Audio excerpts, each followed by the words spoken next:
everyone, welcome back to my channel. For this week's video I'm going to be doing a highly requested first year review. My first year was interesting to say the least, but yeah, let's unpack how I felt about first year. There are 5 sections to this video. The first one is Freshers Week and first impressions, finances, accommodation, studies and settling in, and final thoughts, I guess. I just wanted to make a quick disclaimer. This is my opinion based on my experiences. Somebody else will definitely have had different experiences. Everyone's first year is different, but I'm just trying to give you a little insight into Edinburgh through the lens of my first year. Okay, so let's just dive right in. Freshers Week at Edinburgh Uni. I think most people associate Freshers Week with partying and going out and going crazy and making loads of friends. For me, I'd say it was quite the opposite. I'm not a party animal, and yeah, I didn't make that many friends. However, there were loads of activities, honestly hundreds. There's something for everyone. Honestly, if you're not a drinker, there was literally like tea tastings for like, as opposed to gin tastings, which they also did, cake events, like they just had everything. So that was really good. I'd say I didn't feel like you only could be busy at night and doing something at night. There was definitely something throughout the day. The nightlife in general was very vibrant in Edinburgh, I'd say, during Freshers Week. There was lots of events at all of these different clubs, and I'd say there's something for everyone for sure. We had like guest appearances, like special DJs, and I think most Freshers Weeks try to incorporate some sort of guest appearance from somewhere, and I think Edinburgh, yeah, we did it all the same. Prices, I'd say our Freshers Week is probably on the more expensive side just because we are a capital city. I'm from London and I didn't feel like the prices went down. I'd say they very much stay the same. Honestly, I'd say, yeah, it could be an expensive freshers. Backtracking a little bit, some of you might be keen to know how I actually moved to Edinburgh. As a lot of you do know, I am from London. So my mum and I drove to Edinburgh. We packed our 4x4 with like all of my stuff. Yeah, we drove to Edinburgh for 8 hours or so. A lot of people flew. I guess some probably took the train. However, my mum just said, I'd like to see Edinburgh too, and why not just make it into a road trip, because we love our road trips. I'd never visited Edinburgh before I came, which was very silly, but I was on a gap year living my best life and it never happened. So when I first came, I was like, wow, like I thought I was moving to a capital city, but it feels like a town. I still think Edinburgh is small. However, now I've gotten used to the size and I love it. But that was a shock. How much did I take? I literally packed up my whole room. I don't think I left any piece of clothing here, which honestly I think was a bit too much, because you don't have that much space in your uni room. I'd say be very frugal with what you're taking, and cautious and conscious that you're not going to have that much room. Finances, yeah, that's a hard one. I mean, I'd say I'm pretty good with my finances. However, first semester also got me pretty badly. I remember I got my first drop of student finance and I felt like a rich girl, and that meant that I was eating out all the time rather than cooking. The money went very quickly, and before I knew it, I had like £300 left to last 10 weeks or something crazy. I wasn't that smart. I just remember going to lots of restaurants and trying everything in Edinburgh, because I was like, oh, we don't have that in London. And you're with new friends, new people, so everyone's excited and you're all just spending money. Not smart. Don't do that. So I didn't ask my parents for money in the end. I survived. Yeah, it was pretty hard. It's pretty hard, man. Retrospectively, I would tell myself, and this is something I started doing in second semester, was I'd get my money in and I'd literally split it up to the day. So I'd say, okay, I've got the X amount of money, that means I can spend this much per month, and I would only put in my account how much I could spend per month. I've even in second year split that further, and I send myself per week how much I'm allowed to spend, and that just works for me. You'll figure out what works for you, but hopefully figure it out, I'd say, sooner rather than later. Okay, so accommodation. So First year, I was self-catered. I made that decision because I really was excited to have the autonomy over what I could eat, and I never really had that so much at home. Also, I think I might have been vegetarian at the time. Yeah, that's another story in itself. I loved my time being self-catered. I would not change that. However, there are some advantages and disadvantages with that. The disadvantages are very much that if you don't like your flatmates, then good luck to you. That's honestly how it was. My flats and I, we didn't really get on so well. The only issue was that either there was like a language barrier or they were gonna leave super quickly. With first year accommodations, they also like to put international students mixed within the 4-year students at Edinburgh, and as nice as that is, honestly, like I love the mixture of cultures and meeting new people. However, that was a little bit difficult when they were only staying for 1 semester or at longest a year, because you knew you were gonna somehow need to find friends that are staying at Edinburgh for 4 years. And in first year, I had no one in my flat that was staying for 4 years, no one. And I also wasn't the most like social person. I didn't really go out, like clubbing, not out in general.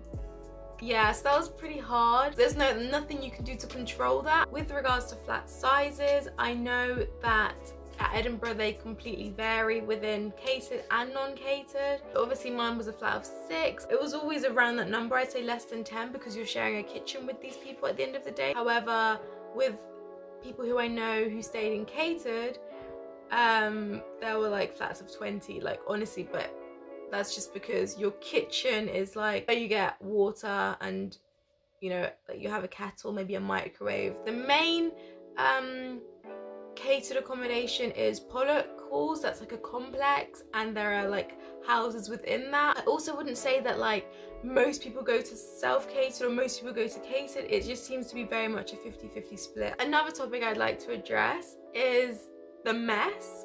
I think you have this in catered and non-catered accommodation. When you go to uni, as I've said in another video, your standard of clean, it's not the same as someone else's. The fact is that I think at home you're okay to clean up your family's mess, whereas at uni you're not touching someone else's mess. That's disgusting. You don't know who left that tin on the floor over there, whose banana peel that is. You don't know, and you're not going to touch it. The person who did it is obviously not picking it up because they would have done already. So your kitchen gets messy very quickly.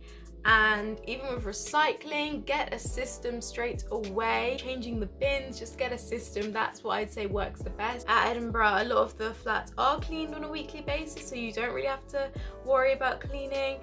But yeah, mess still picks up so badly. And with that mess, you find that you're not the only one who has noticed the mess. Actually, the rodents are actually coming in and enjoying the little scraps of food that are on the floor, which is disgusting. During second semester, as the kitchen got progressively worse, I did see some little field mice crawling across the kitchen. We were a top floor flat as well. It's disgusting. I feel bad for anyone who was living on the ground floor because they had that issue since day 1, I'm sure. So yeah, watch out for that. Something to look forward to. No, but honestly, just something to be aware of.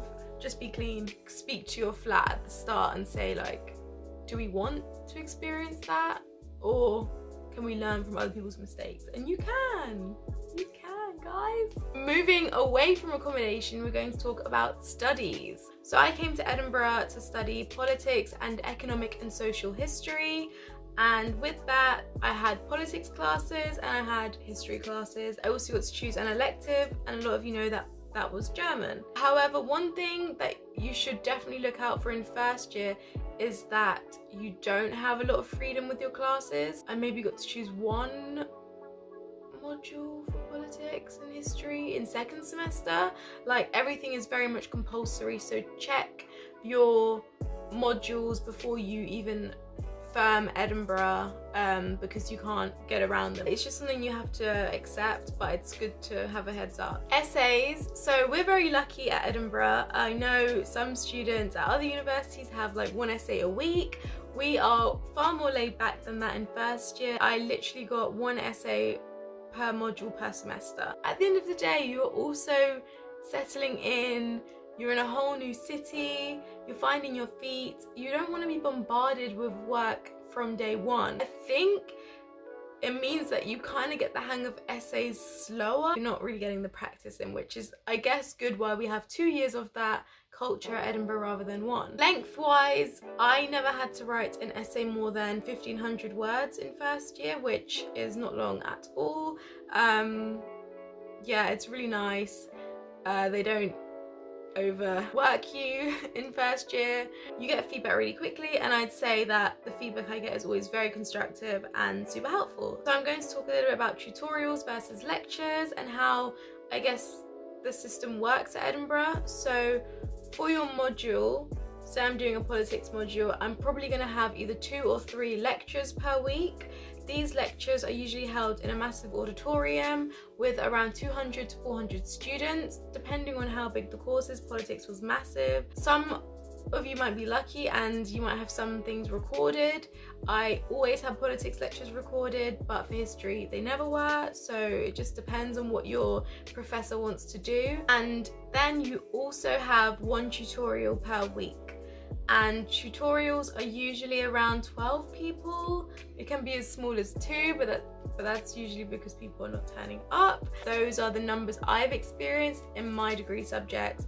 It'll probably be very different for somebody else. The final thing I'd like to address is how overall I felt like I settled in first year. My first year experience was definitely a hard one.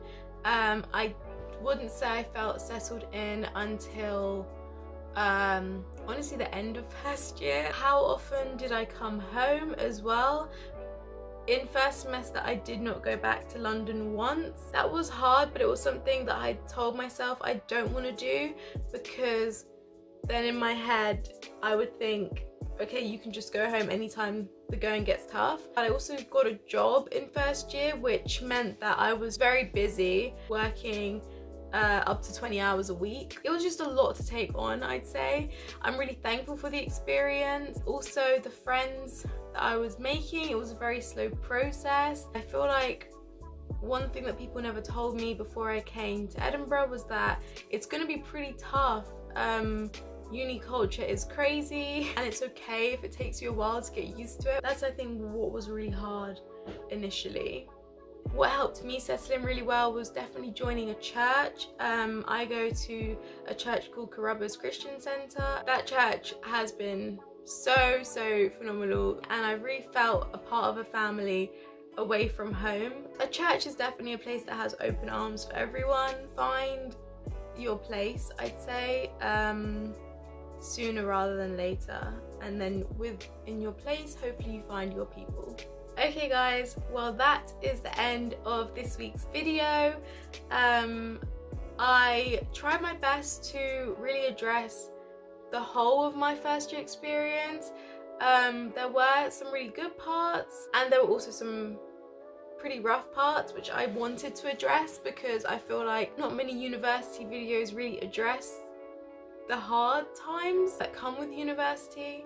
So yeah, I hope that you've learned a little bit from my experience. First year is what you make of it, and I definitely figured that out a lot more in second year, which is why I think I had a way better time. Give this video a big thumbs up, it helps me know which videos you guys enjoy, and comment down below if you have had a similar university experience. I love reading your comments. Also comment below if there are any other university videos you would like me to film. If you'd like me to do some sort of Q&A, then comment that below as well, and I'll figure out a way to do one. I'll see you next week for another video, and I'm wishing you all well.